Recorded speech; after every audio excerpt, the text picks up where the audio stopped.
嗨，我係阿啤，呢度係一個讀書俾你聽嘅 channel， 有啲可能你一世都唔會睇嘅書，我睇完讀俾你聽，你聽完又再話返俾人聽，咁就搞掂晒啦。黃帝內經素問第67五運行大論，呢一篇叫五運行大論，主要係論述五運六氣嘅演變規律，以及呢啲規律對人體嘅影響。成篇文嘅主旨同重點係講五運六氣嘅變化點樣影響自然萬物，說明運氣學說係根據自然規律創立出嚟嘅。同時亦指出天地運行嘅動靜規律會喺人體嘅脈象度表現出嚟，而根據運氣變化同埋時令係咪一致，就可以用嚟判斷疾病到底係好轉定係轉衰。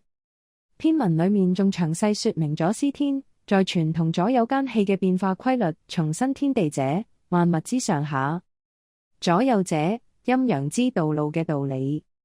當上下想救，寒暑想臨，氣上得就會和諧，不想得就會生病。呢個正正就係五行生克制化嘅玄妙之處。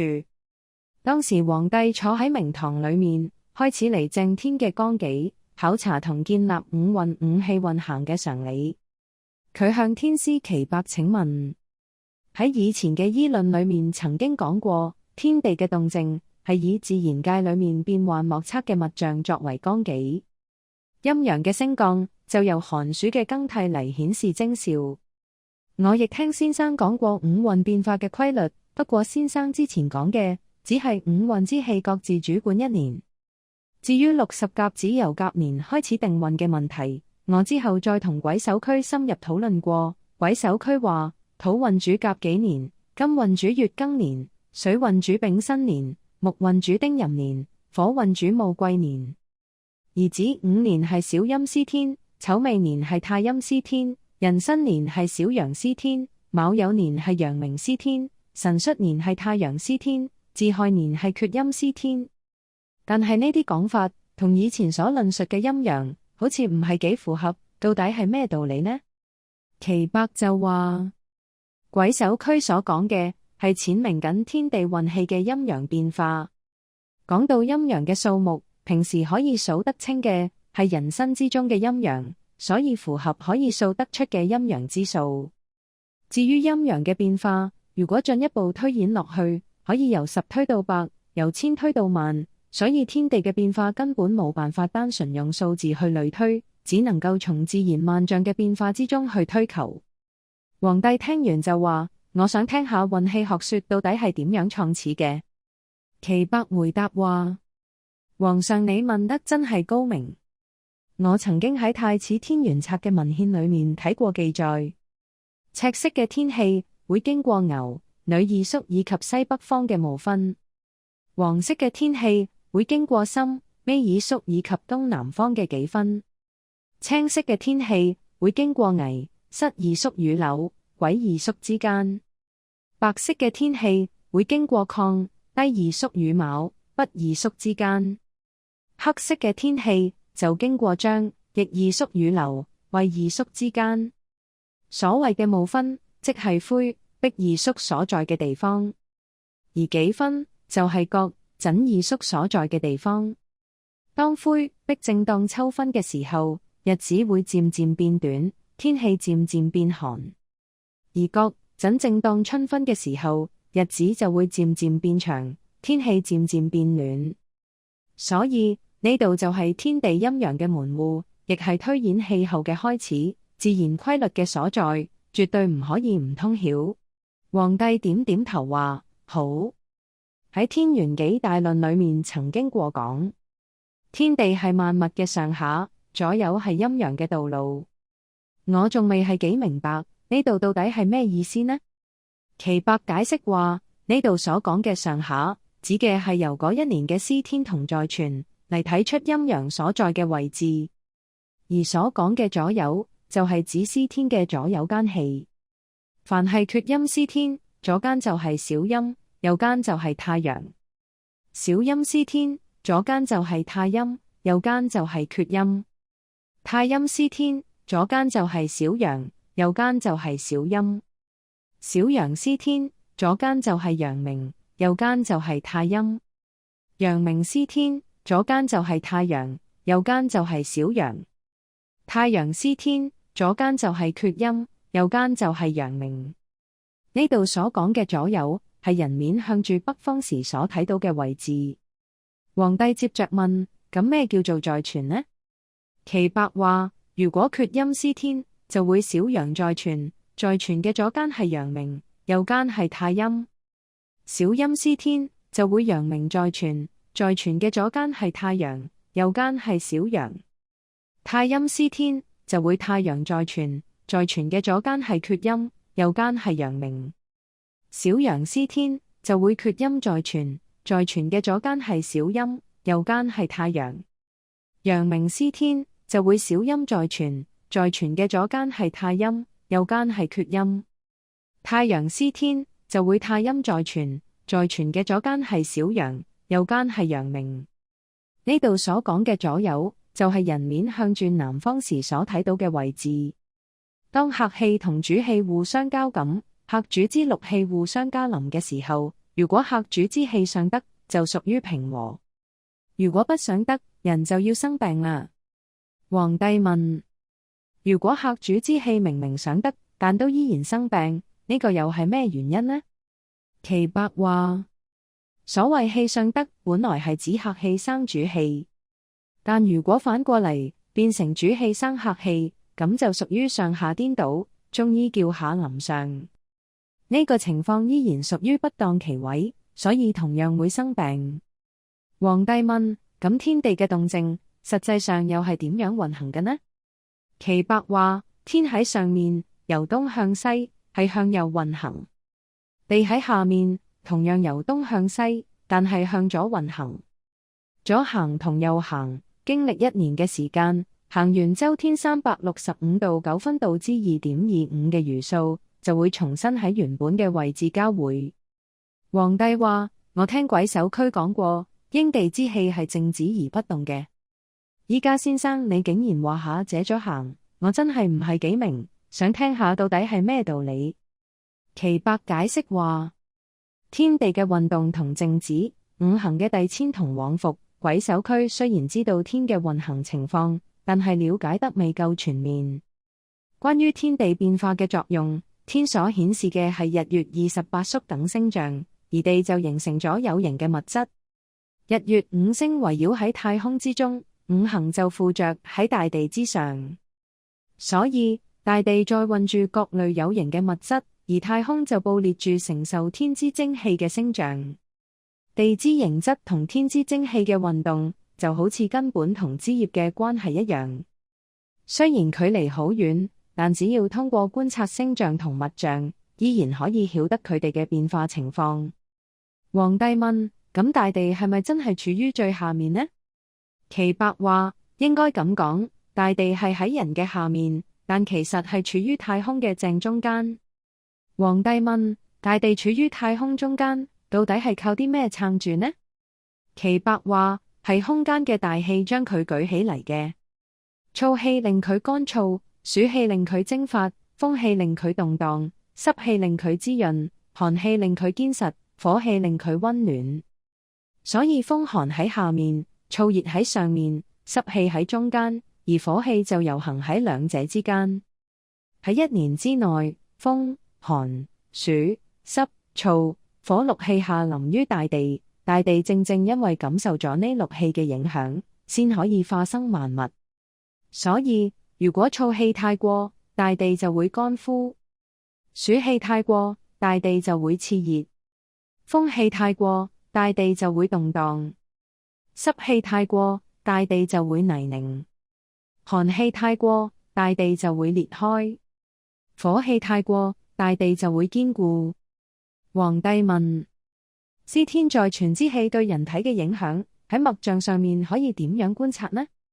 岐伯話：司天在全之氣，佢哋盛氣同伏氣嘅發作係唔會表現喺脈搏上面嘅。好似脈法上講過，司天在全之氣嘅變化，冇辦法根據脈象進行診察，講嘅就係呢個意思。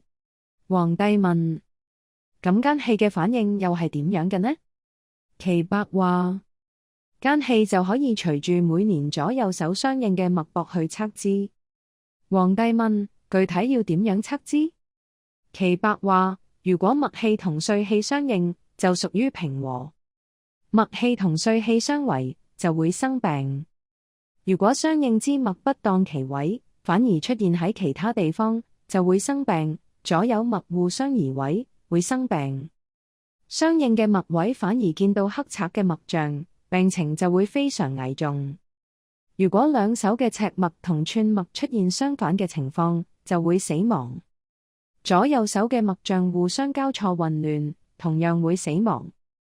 所以診病一定要首先確立每年嘅運氣，去測知歲氣與脈象相應嘅正常情況，明確左右間氣應當出現嘅位置，然後先可以準確預測人嘅生死同埋病情嘅譯順。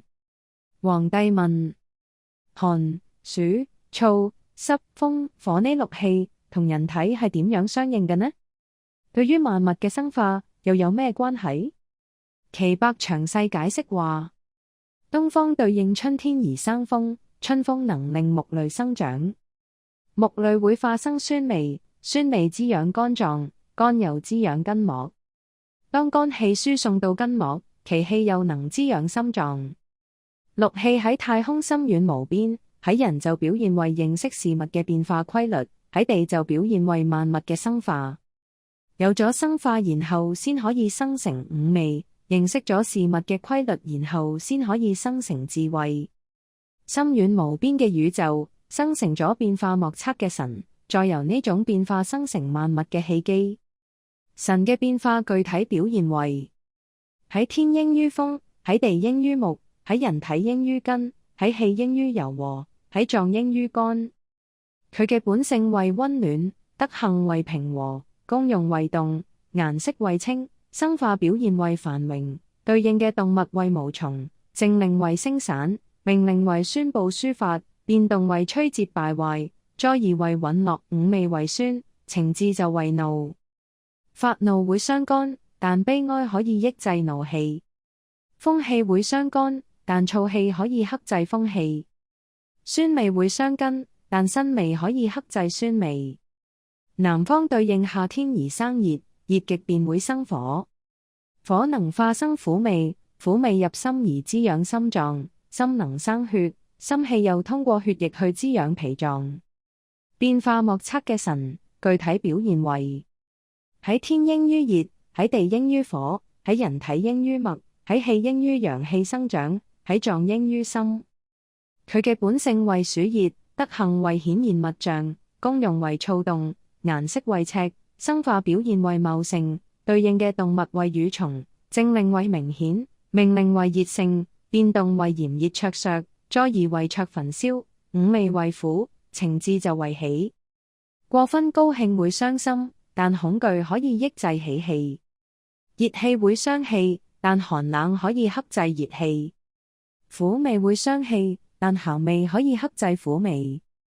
中央對應長夏而生濕，濕能生土，土能化生甘味，甘味入脾而滋養脾臟，脾能滋養肌肉，脾氣又通過肌肉去滋養肺臟。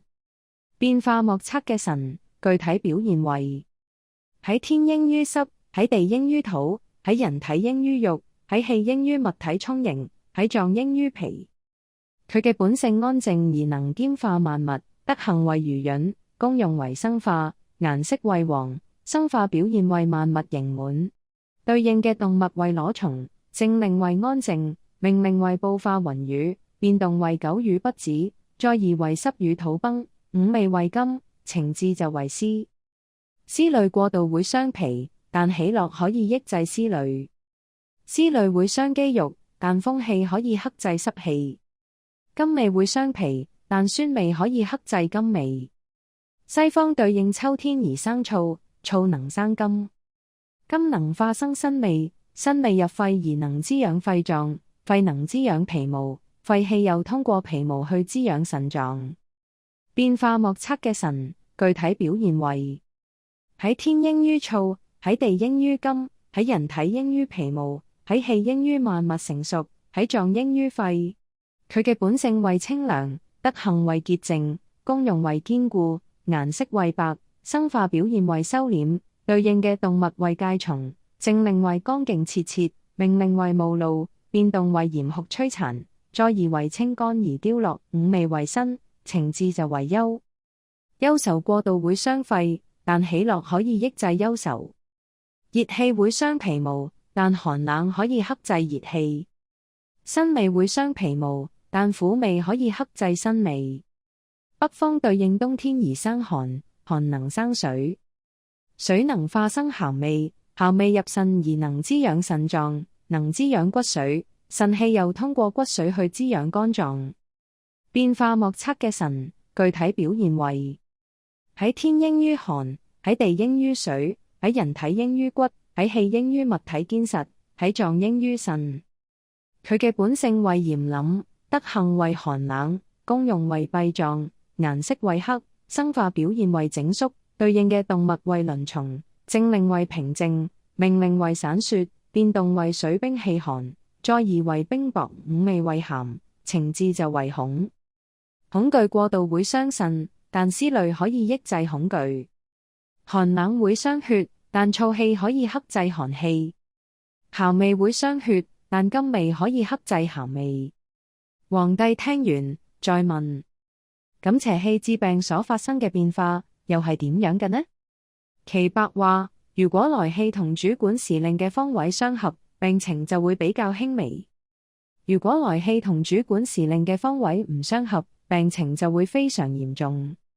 皇帝問：五氣主管歲時嘅規律又係點樣？岐伯答話：凡是遇到本氣有餘嘅年份，佢就能夠去克制自己所能克制嘅氣，甚至反過嚟去希母原本克制自己嘅氣。如果遇到本氣不足嘅年份，原本克制佢嘅氣就會趁虛而入嚟希母佢，就連平時被佢克制嘅氣，亦都會輕蔑咁反過嚟希母佢。不論係因為本氣有餘去希母人，定係乘住其他氣不足去希母人，呢啲情況往往都好容易感受邪氣，原因就係因為心存傲慢，失去咗防禦嘅能力。皇帝聽完讚嘆話：講得好。五運行大論完。多謝你聽到最後喎。如果大家對本集嘅內容有咩意見，歡迎喺下面留言，一齊討論。如果你鍾意阿啤嘅製作，記得要俾個 like 同 subscribe， 仲要 share 埋俾朋友仔喎。唔該晒你啊！我哋每逢星期六有新片，我哋有緣再見。